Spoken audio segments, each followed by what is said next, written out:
Hello and welcome into another podcast on KCSN. I am John Kurtz, joined by Derek Young. You know him from K-State Online, as well as Cole Manbeck.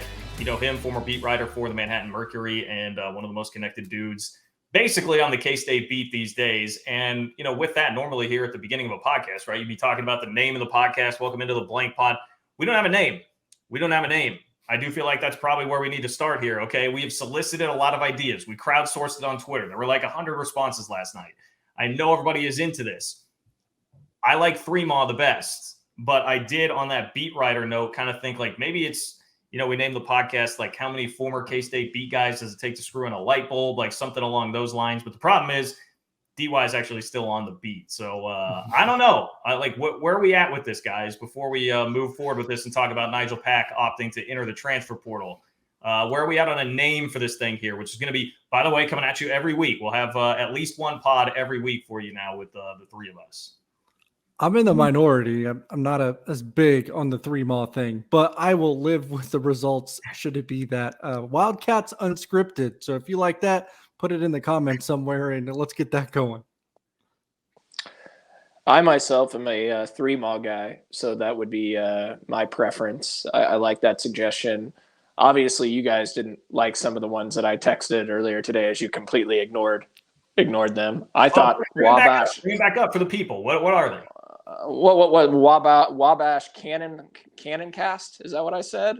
You know, as I say it out loud, I have trouble even saying it. So it's probably you're okay. I'm nixing what I just came up with after saying it out loud. Well, do we think that Three Maw may have been trademarked at any point during the 2012 year? I don't know. I would think K-State would probably let us roll with that. I mean, that was a decade ago. Listen, K-State, here's the deal. Go win 3 Big 12 championships, then we can talk about the trademark thing, okay? If you do that, we'll sell it. Yeah. Until then, just let us run with it, okay? That's just a little motivation. I'm just kidding there. But no, look, I'm all for anything niche, actually, because I really appreciate, shout out to the Ain't No Seats guys on KCSN. I love the fact that their podcast is named after something Sharon Collins supposedly told a professor one time about why he was leaving class. Like, that's great.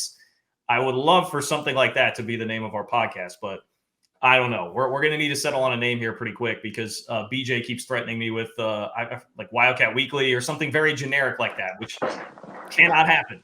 All right? We need a better name. The Ain't No Seats thing does make me think of I Didn't Come Here to Play School line by Cardale Jones. Can we just steal that as well? Well, see, that's why one of the things I'd say, you guys, that I like, someone told me the Out the Mud podcast, right? Because there was a Jerome Tang line where he said, like, hey, I got it out the mud, like you guys say, when he was talking to the players. The problem is that becomes risky because what if Jerome Tang does not wind up being a great coach? Then you've got this Out the Mud podcast. And I don't know. None of us really came out the mud. I grew up in Johnson County. So, like, we've got some problems here as far as the name goes. Okay. So help us out at JL Kurtz, at D Young Rivals. Is it just at Cole Manbeck? Is there an underscore in there? There is an underscore. I'm offended that you didn't know that. Okay. Well, I'm sorry. At Cole _ Manbeck. Very creative name. Hit us up on Twitter. Yes, it's a tough one to remember. If we go with Three Maw, that transitions very nicely into Three Maw guys talking about 360 vodka. Okay, you see that? And look at that. We got a 360 logo right here. Great sponsor. Appreciate Holiday Distillery and everything they've done to support K-State content and KCSN here since the birth of KCSN. All right, we're here today to talk about Nijel Pack because he announced that he is heading into the transfer portal today. It hit the like basketball news circuit probably like an hour before he sent out an official message where he talked about it. Now, I think our understanding was before Nijel put out his message that it was not likely at all that he's coming back to K-State. When Nijel put the message out there on social media, it said that he would consider K-State as one of the options. I'm frankly not in the camp of believing that there's much of a chance for that. Sorry to rain on anybody's parade here. And I will also just go out and say that I am not really surprised to see this, even though I know, like, kind of behind closed doors, and you guys are the ones doing all the work on this, but it sounded like it was more 50-50, tough to read. Like, Nigel's a pretty quiet guy. It was tough to decipher his emotions and what he would actually want to do. But I was just taking from a logical point of view. Nigel clearly was a guy that really liked Bruce Weber and that staff. There's now nobody left from that staff. Many of his teammates have already transferred and hit the portal now here in the last few days. And the most important thing in all of this, and I understand K-State fans shock, and we all love the hire, and we thought Jerome Tang killed the press conference. And so you're like, how does he not stick around for that? But you have to remember, man, like Nigel Pack's a guy with a lot of options. I mean, this is a first-team All-Big 12 player in what turned out to be a great league this past year. He has suitors aplenty. I wouldn't say that he could totally name the school that he wants to go to out there, but like within reason, he probably can. So when you add all that up, like he was clearly a Bruce guy. That entire staff's gone. Many of his teammates are gone, and he has the option to be able to go basically anywhere, potentially somewhere closer back home for a kid that's from Indianapolis. I don't know, DY. It didn't really surprise me at all that this wound up being the result with Nigel. When you look back and reflect on it without, the press conference in mind and without a purple shaded lens, then you could say, a lot of this makes sense for Nigel Pack for a number of reasons. Could be an opportunity to return home. Really, none of the coaches that were there, past or present, are still there, and most of his teammates will probably not be there either. And the two most likely ones to be there are the ones that transferred there last year, and Marquise Noel and Ishmael Massoud, and not necessarily anyone that he has a long-standing relationship with. So from that standpoint, not a surprise. But I guess for me, it still was a shock because I'll be honest. I remember, doing a few different radio hits in the past week and saying the only players that would jump into the portal that would shock me would be Nigel Pack, Marquise Noel, and Ishmael Massoud, because I thought those were the three most likely to stay. And that still actually might be the case. Like Nigel Pack might still be one of the three most likely to stay. I don't think he's coming back, but that probably, shares what I believe is going to happen with the rest of the roster as well. I don't think this attrition is ending anytime soon. And I also don't think Nigel Pack will be back. He can say all he wants in that message to the fans through his social media platform about keeping Kansas State into consideration. But at this point, I don't think that he'll give them much of a chance to hear for him or his crew to really listen to them or hear them out. I think they were under the impression that they were going to get a chance to meet with Nigel and his family on Thursday. But I don't think that was the case, obviously. And he chose to enter the transfer portal before that meeting. Well, yeah, Cole, you have further detail to add on that? Because that is why I don't expect there to be any real chance here. It's easy to fly off the handle and be like, Jerome, like, how could these guys not actually convince Pack to come back? If you're this great recruiter, how could you not do it? It sounds like there wasn't really that opportunity afforded to him. Yeah, I don't want to speak for DY, but I think we both have heard from multiple people just over the last few hours that the Pack family canceled the meeting with Coach Tang and the staff. They were going to, hopefully meet with them in Indianapolis. And it sounds like that meeting was pushed off for one reason or another. Now we probably know why. And so that would make it seem unlikely that he's going to return. And look, I started to get a little bit of hint and wind of this early this week. We were texting about some of this going on, and it was started to hint to me that, he may not come back. He's a very tough guy to read, but I know Coach Tang, he had many things to consider throughout this process. And, Shane Southwell was a guy that was connected to Nigel, right? And if he would have kept Shane Southwell on the staff, which it appears he's not going to do at this point, maybe that would have improved their chances. But Tang wanted his own guys, and that's completely understandable. He wants his own staff in place. And, I think he recognizes that it would be a great asset to keep Nigel Pack. He's one of those two guys that he was referring to as a dude. You'd love to keep an all Big 12 first team guy as kind of the building block to kick things off. It's hard to find guys that can shoot the ball like him. But at the same time, do not doubt this staff's confidence in themselves and finding other dudes. And the way it was spelled out to me is, it'd be great to keep Nigel. We really want to. But at the end of the day, we got to get a lot of dudes, and they think they can do it. And so I think they're going to go out and obviously, look, fans are going to have to be a little bit patient here. Jerome Tang was just announced a week ago as the head coach. They're out recruiting. It's going to take at least a couple weeks to hopefully start landing some guys. But I think there's a quiet confidence within this staff that they'll find guys, maybe not, that can shoot like Nigel Pack, but they're going to find a lot of guys that can play and talented players to fill these voids. And I think they'll get the job done. You bring up an interesting point about the staff, right? And I know a lot of people love Shane Southwell as a potential addition to the staff. And I mean, I love Shane Southwell. I think he's got a really bright future. I think back to Rob Cassidy, who's now national basketball analyst, or DY, I'm messing up his title here, with Rivals. He's the national guy for Rivals. And he talked about how he had heard from, this was like over a year ago, he had heard from some people that Shane was an up-and-coming star and really rising on the recruiting scene because of the work he can do there. I don't think Shane would be a bad candidate to be on the staff, but at the end of the day, it does come down to, like, you want your guys that you're comfortable with, and sometimes that doesn't always mean the guy that was the star of the previous staff or the one that's the fan favorite. And so even if it came down to, like, hey, there's a decent chance you could keep Nigel Pack if you keep Shane on staff, or you just go get your guy and do this whole thing your way, I think looking at it from a bigger picture standpoint is the better way to go. Certainly, I will afford that opportunity and that trust and benefit of the doubt, I guess, to Jerome Tang here at this point in time to make that decision. Yeah, two things. As Cole kind of touched on it, they got to get a lot of dudes, actually. At this point, Nigel Pack's not the only one that's entered the transfer portal, and he's the most impactful one, the one that really registers the most and makes the biggest difference on your own roster. But Lucas Suki's entered the transfer portal. Carlton Lindgard, Selton Miguel, I think that's 4, and they had a spot open in general anyway that they didn't use last year. So that's 5 vacancies that they're trying to fill. I know Taj Manning's already signed, so that leaves you still 4 spots to fill. It's probably only going to grow. I mean, I think we can all read between the lines that this, flood of transfers is probably not finished, but they do have assistants already in tow. I think only one on the actual staff of 3 has been announced so far, and it's Dream Dowling coming over from North Texas. But he and Coach Tang and Yurik Malagai, I want to say, from Texas, who hasn't been announced yet, but it's clear that he's on the staff. They've all been, on the road and kind of doing their thing already. So it's not time to panic. There is still plenty of time to go grab a transfer, grab maybe some late high school additions as well. And they're in the process of trying to do that.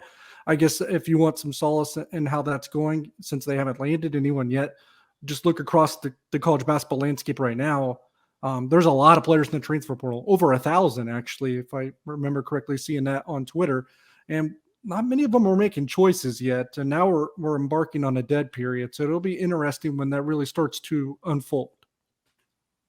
And as far as Pack is concerned too, I mean, that has to be something on his mind. Like Derek, you said it. I mean, how many guys are we confident right now are still going to be on the roster that were on the roster currently? They need a bunch of players. Nigel Pack alone was not going to be enough to make this a tournament team single-handedly next year. And he's a guy like, look, he's doing the early entry into the NBA draft thing right now. Clearly fancies himself a professional basketball player. So in his mind, maybe thinking like, I've got 1, maybe 2 years left in college. Obviously, right? I don't want to spend time in a total rebuild situation when I just spent my first 2 years in a total rebuild situation. So I think all that like factors in here to why it is that he would leave.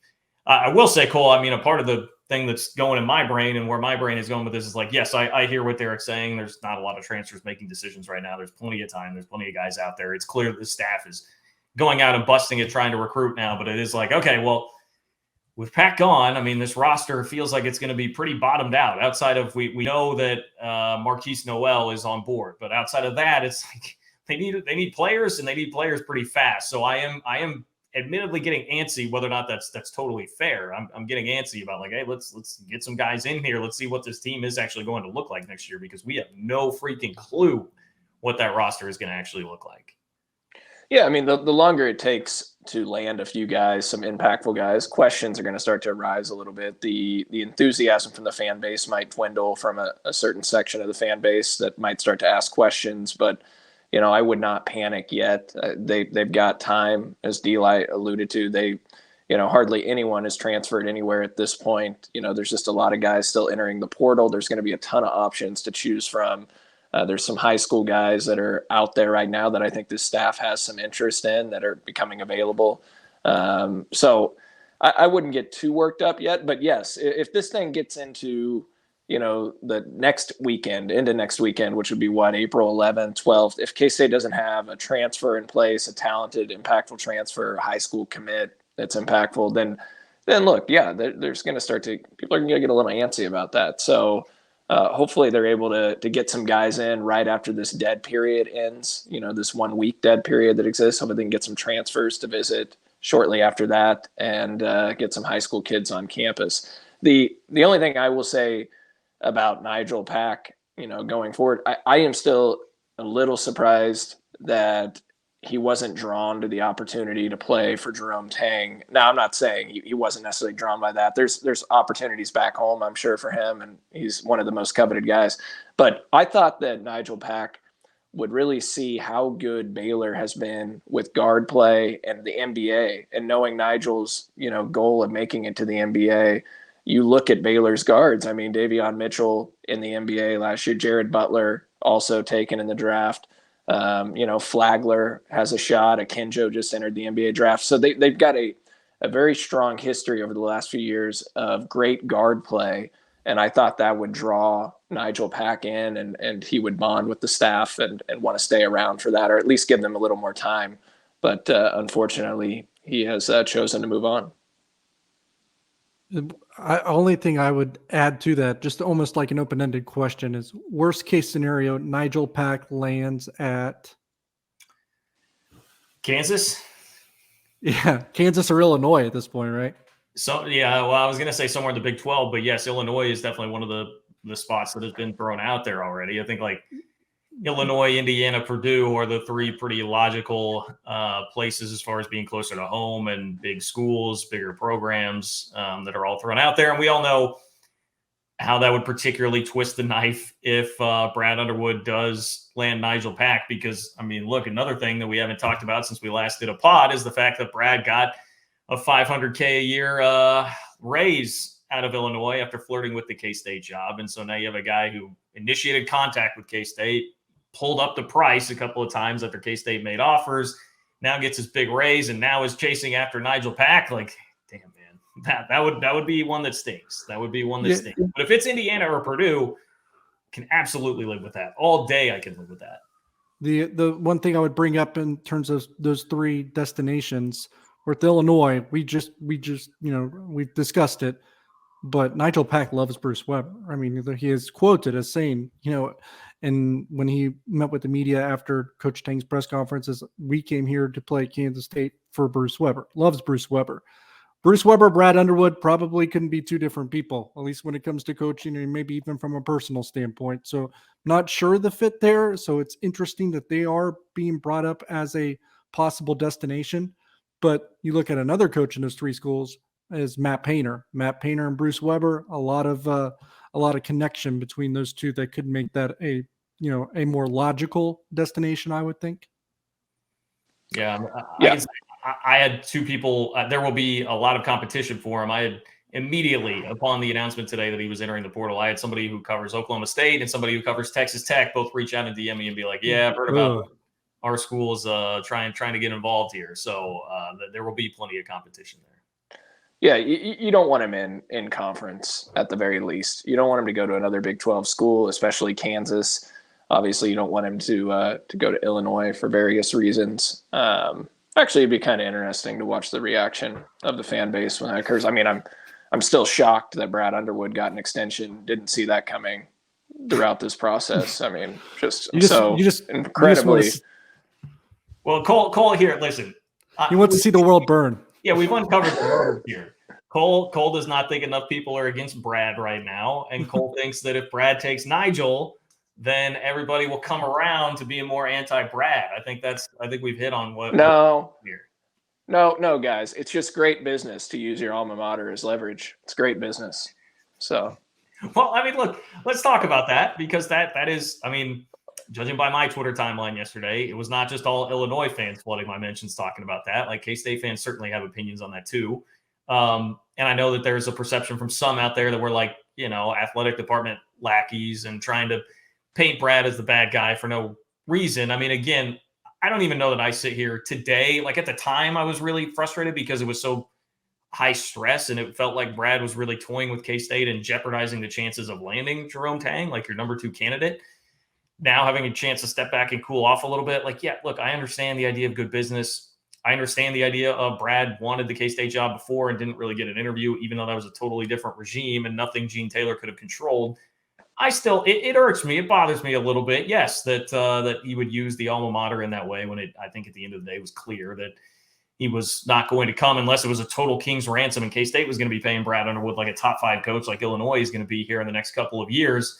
But I'm also not out there trying to get people to run to Brad's house with pitchforks. I think it's more just like my statement on it would be just, hey, like this was the reality. Like it was not at the time people were freaking out thinking like, oh, is K-State not doing enough to try and get Brad? And my point is like, look, they really tried. Brad kind of toyed with them, and Brad's a businessman at the end of the day. Like that's how he operates. We kind of knew that before. I think there was a hope that that was not going to be the case with the alma mater. And now we just have the clear picture. Like Brad's a businessman. Brad's about Brad, and that's fine. It does rub me a little bit the wrong way. The way it was approached, the fact that he initiated contact and seemingly did it just to work that raise. Good for Brad. Take the money, do whatever it is you want to do, man. But I'm not saying go burn the guy's house down. But yeah, it rubbed me a little bit. I mean, look, I've moved on. That's a big sum of money that he got from Illinois. I mean, that's not an inconsequential raise. So I understand it. To think that, he'll be making north of $5 million in a couple of years a year. I mean, that's crazy. I mean, good for him. I know, he worked his way up. He spent 11, 12 years at Western Illinois as an assistant, I assume, making peanuts, then was JUCO coach down in Florida. So yeah, he had to work his way up. And look, I would be probably a little more bitter if Kansas State didn't land a guy like Jerome Tang. Like if all of this had led to K-State losing out on their other guy they really wanted because of the delays that were caused by some of the, discussions and negotiations that were occurring, I'd be more bitter. But, no one can complain about Jerome Tang. The fan base is universally excited, unified. So I've really actually, in all seriousness, moved on. I was just taking a little bit of a shot there. DY, you have anything you want to say about Brad? You got a message you want to send Brad's way?